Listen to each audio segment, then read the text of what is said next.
How to disable your Twitch account on PC. Hello guys, so all what you have to do is simple. Go to Twitch, this is the home page. Now go to the top corner, click on your profile picture. After you click on your profile picture, go down here to settings and click on settings. It will take you to this page. Now on this page, click here on profile and scroll down like this until you find this disabling your Twitch account. Go here and click on this disable account page.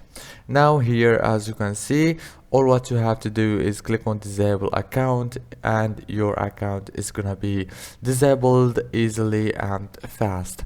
If this video was helpful, please don't forget to like and subscribe, and thank you so much for watching this video until the end. See you later.